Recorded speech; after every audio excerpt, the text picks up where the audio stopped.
السلام عليكم ورحمة الله وبركاته.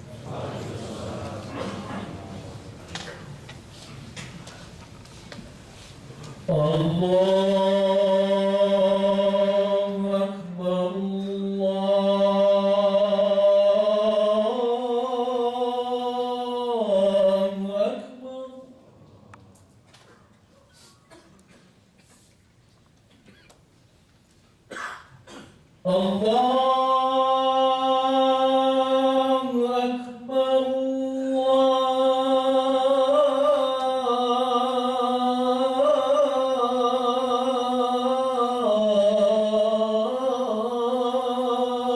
أكبر. الله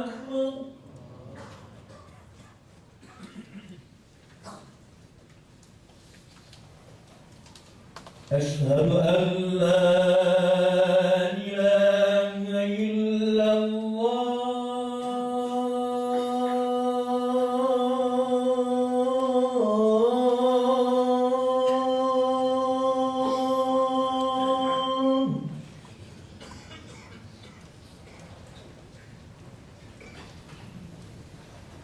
أشهد أن لا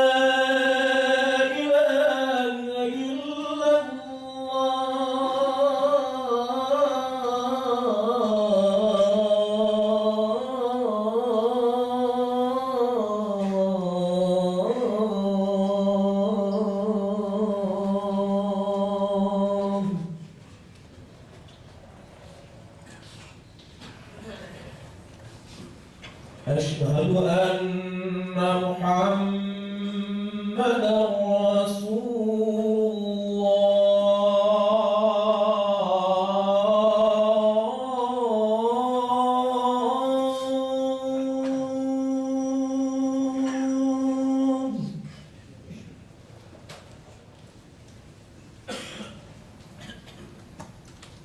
أشهد أن محمدًا رسول الله.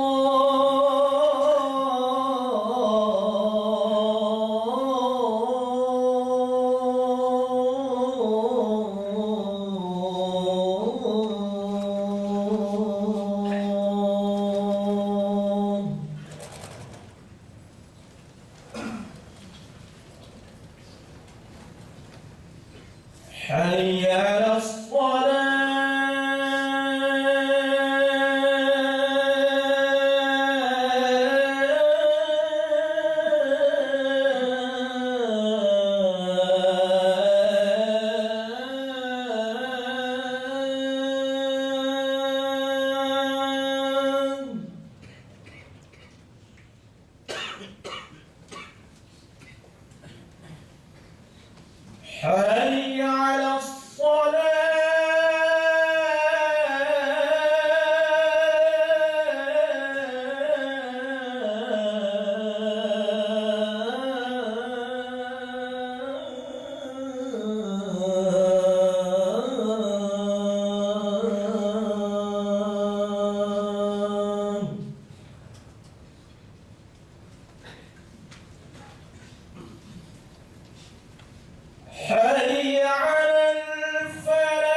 Alhamdulillah. Alhamdulillahilladzi hadana li hadza wa ma kunna linahtadiya laula an hadana Allah. Asyhadu an la ilaha illallah wahdahu la syarika lah. Wa asyhadu anna Muhammadan 'abduhu wa rasuluhu la nabiyya ba'dah. Ya ibadallah, أوصيكم وإياي بتقوى الله وبطاعته لعلكم تفلحون.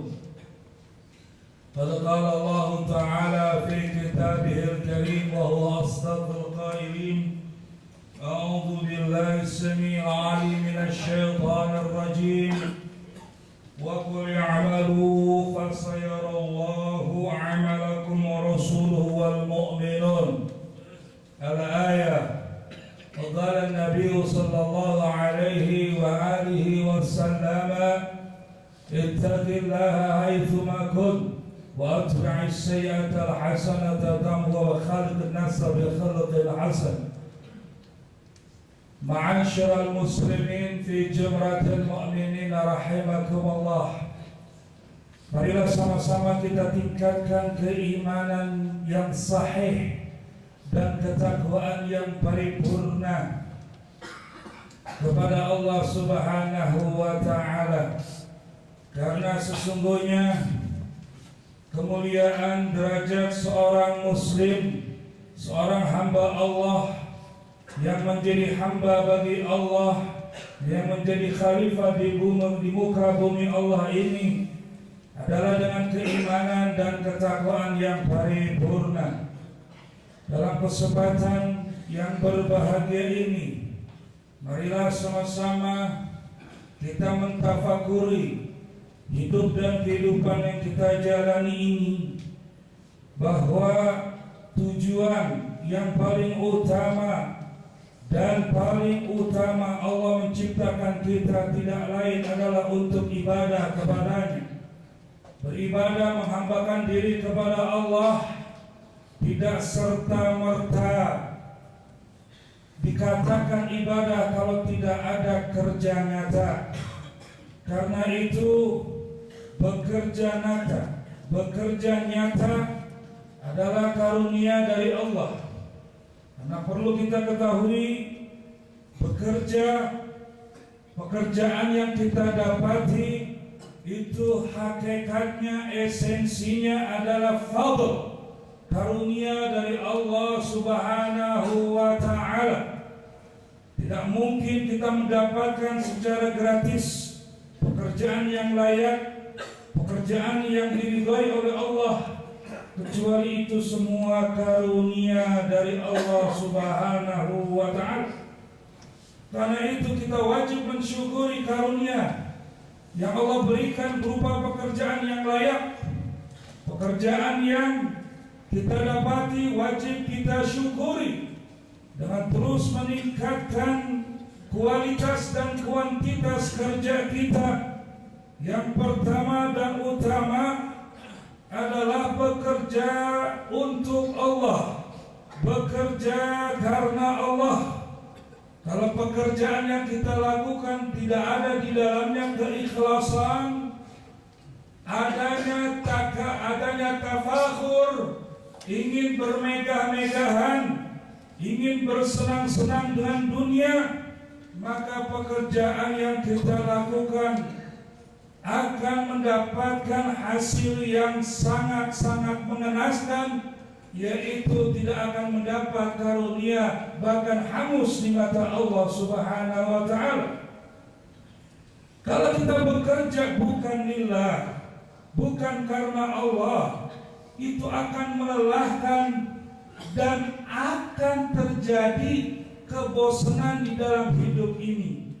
Karena yang namanya bekerja karena manusia, bekerja untuk manusia, bekerja apapun pekerjaan yang saleh tanpa didasari karena Allah, maka pekerjaan itu akan sia-sia. Kalau kita mau sukses, tentunya dibutuhkan pekerjaan. Bekerja dalam bahasa Arab disebut amal. Ada ainnya. Amal artinya bekerja. Sedangkan ain kalau diganti dengan alif yaitu amal. Amal adalah obsesi, cita-cita. Belum ada kerja nyata. Ini ada kesamaan antara dua kata dalam bahasa Al-Quran. Ada amal, ada amal. Kalau amal adalah bekerja nyata. Kalau amal tidak ada pekerjaan, kosong, angan-angan saja. Maka Allah mengingatkan kita, jangan kita beramal, jangan kita mempunyai angan-angan kosong, jangan hanya punya wacana saja tanpa harus ada kerja nyata. Allah berfirman, wa qul i'malu, katakan olehmu, sampaikan kepada halayak, sampaikan untuk dirimu apa yang harus kita sampaikan. I'malu, bekerjalah kalian semua. Allah perintahkan kata jamak, bekerjalah kalian semua. Perintah bekerja adalah hukumnya wajib, dan di situ mengandung adanya kekompakan, kesatuan tim. Karena jangan sampai kita mendapatkan hasil kerja yang bagus, lalu timbul di dalam diri kita ujub, merasa diri yang paling benar, merasa diri yang paling bisa, yang lain tidak. Sedangkan perintah dalam Al-Quran bentuknya adalah jamak. Bekerjalah kamu semua. Suksesnya kita, suksesnya Anda di dalam bekerja bukan hasil diri sendiri, adalah hasil teamwork, bekerja sama dengan penuh keikhlasan dan ketulusan. Fasayarallahu amalakum wa rasuluhu wal mu'minun. Maka Allah Subhanahu wa ta'ala, ketika Anda bekerja dengan teamwork, tim kerjasama yang baik, maka Allah, Rasulnya, dan seluruh orang yang beriman akan melihat apa yang kita dapati. 3 komponen di sini diterlibatkan. Allah, bukan hanya Allah, Rasul, makanya bekerja harus saleh, bukan bekerja yang salah. Atau apa itu bekerja yang soleh? Bekerja sesuai dengan sistem dan aturan yang sudah ditetapkan. Jangan keluar dari kesolehan. Maka dari itu dalam ayat tadi dikatakan, man 'amila 'amalan shalihan min dzakarin wa untha falanuhyiyannahum hayatan thayyibatan wa lanajziyannahum ajrahum bima ahsanu kanu ya'malun. Barang siapa yang bekerja apapun bentuknya pekerjaan itu, selama pekerjaan itu saleh, pekerjaan itu sesuai dengan sistem, sesuai dengan prosedur, sesuai dengan aturan. Wa huwa mu'min, dasari bekerja kita itu mukmin, ada keimanan.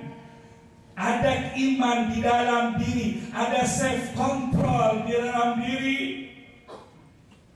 Sekalipun atasan kita tidak mengawasi kita, sekalipun bos kita tidak mengontrol kita, tapi ada iman di dalam diri. Allah yang mengontrol kita. Ada satu kisah yang menarik pada zaman Umar bin Khattab. Umar bin Khattab menjelajah perkampungan. Dilihat ada satu rumah, ada seorang ibu dengan seorang anak gadisnya yang sedang membuat susu. Si ibu bilang, "Nak, mumpung belum siang, tambahkan susu itu dengan air yang banyak agar bisa terlihat susu itu banyak dan kita mendapatkan untung." Sang anak gadis mengatakan, "Jangan, Ma, itu perbuatan yang tidak baik. Itu namanya khianat." Didengar oleh Umar bin Khattab. Apa yang terjadi? Langsung Umar bin Khattab pulang, memanggil anaknya yang bernama Asim. "Ya Asim, aku nikahkan kau dengan gadis itu. Mari kita lamar gadis yang jujur, yang amanah itu, agar generasi mendatang menjadi seorang pemimpin-pemimpin yang beramanah. Apa yang terjadi, Pak? Dinikahkan dan dikawinkan, lahirlah seorang anak yang bernama Laila. Dari Laila ini akan lahirlah anak yang bernama Umar bin Abdul Aziz, seorang pimpinan kepala negara yang beramanat terhadap rakyatnya, karena benihnya ditanamkan dari insan-insan yang jujur. Ma'asyiral muslimin rahimakumullah, inilah bekerja lillah. Berikanlah pelayanan yang terbaik bagi manusia, karena pada dasarnya manusia ini, kalau kita bekerja di jalan Allah, dasarnya lillah, maka kita akan mendapatkan lillahi ta'ala dari Allah. Kalau kita bekerja dasarnya bukan karena lillah, bukan karena Allah, tapi karena yang lain selain Allah. Ibarat Anda bersandar kepada sandaran yang rapuh, maka akan rapuh pula semuanya. Tidak akan ada titik akhir kalau kita bekerja bukan karena Allah. Kita layani masyarakat dengan sebaik mungkin, maka itu merupakan lillahi ta'ala, karena mereka adalah hamba Allah, amanat-amanat yang harus dilayani, dan setiap pemimpin akan dimintai pertanggungan jawabnya. Faman kana yarjullaha wal yawmil akhir falyamal 'amalan salihan wa la yusyrik bi ibadati rabbih ahada. Maka barang siapa yang berharap ingin berjumpa dengan Allah, ingin diterima amal ibadahnya di hadapan Allah, maka bekerjalah dengan pekerjaan yang saleh. Jangan pernah mempersekutukan Allah di dalam pekerjaan. Jadi pekerjaan yang kita lakukan ada berbau syirik, ada berbau kemusyrikan. Ketika nawaitu, kita bekerja bukan karena Allah, maka di dalamnya adalah terlibat makhluk lain, dan kita bukan takut karena Allah, tapi takut karena selain Allah, maka itu adalah syirik. Mudah-mudahan khutbah singkat ini dapat memotivasi kita untuk selalu bekerja lillah, maka Allah yang akan membalasnya. Maka yang disebut kerja itu ikhlas, yaitu lapang dada di dalam menghadapi pekerjaan. Karena yang namanya ikhlas di dalam bekerja itu yang pertama adalah al-nashrah, adalah lapang dada. Apa itu dada? Dada bahasa Arabnya sodar. Sodar adalah sadar. Orang yang lapang dada berarti dia punya kesadaran tinggi di dalam dirinya, yaitu fokus dan menghadapi segala macam masalah. Yang pertama, wawada'na 'anka wizra. Kalau kita sudah lapang dada, kalau kita sudah fokus dan tenang dalam menghadapi masalah, pasti Allah akan mengangkat segala macam beban-beban yang ada di dalam diri kita, yang di dalam pekerjaan kita diangkat oleh Allah Subhanahu wa taala. Kalau itu sudah diangkat jamaah semuanya, wa rafa'na laka dzikrak, nama kita diangkat oleh Allah ke tempat yang tinggi. Pride kita itu bukan orang yang mengangkat pride kita atau kita mengangkat pride kita sendiri, tapi Allah sendiri yang mengangkatnya. Kalau sudah pride kita, nama baik kita, prestasi kita diangkat, fa inna ma'al usri yusran, inna ma'al usri yusran. Filsafat hidup orang seperti ini adalah sesungguhnya dalam setiap kesulitan Allah akan berikan dua kemudahan. Setiap ada kesulitan, setiap ada trouble di dalam pekerjaan, justru Allah berikan dua kemudahan. Fa idza faragta fansab, tuntaskan pekerjaan itu. Orang yang ikhlas di dalam bekerja adalah orang yang profesional, tidak menunda-nunda pekerjaan, tidak menumpuk-numpuk pekerjaan, tapi dikerjakan secara tuntas. Dan perlu diingat, kita bisa membuat planning tuntas masalah itu sampai Z, tapi endingnya adalah Allah Subhanahu wa taala. Pasti tidak ada yang perfect di dunia ini. Berusaha untuk untuk bekerja secara perfect, itu memang tujuan kita. Tapi jangan pernah berharap pekerjaan itu perfect. Yang perfect, yang sempurna adalah Allah. Pasti ada miss-nya. Kenapa harus ada miss di dalam pekerjaan? Di sini letak zikir dan doa, kehadiran Allah sebagai senjata mukmin. Wa ila rabbika farghab. Dan yang terakhir, kalau kita punya obsesi dan harapan, jangan pernah berharap kepada selain Allah, karena tidak akan abadi. Berharaplah kepada Allah Subhanahu wa ta'ala. Barakallahu furqan fil hadirin wa nafa'na wa iyyakum bima fihi minal ayati wa dzikril hakim wa taqabbala minna wa minkum tilawatahu innahu was-sami'ul 'alim. Aqulu qawli hadza astaghfirullah li wa lakum wa lisa'iril mu'minina wal mu'minat wal muslimina wal muslimat fastaghfiru. Mohon ampunlah kepada Allah atas dosa yang pernah kita lakukan, kedua orang tua kita, dan semua manusia umat Islam. Ketika khatib duduk di antara dua khutbah, 7 pintu langit dibuka, berdoalah ampunan dan doa semuanya untuk kita semuanya. Fastaghfiru innahu huwal ghafurur rahim.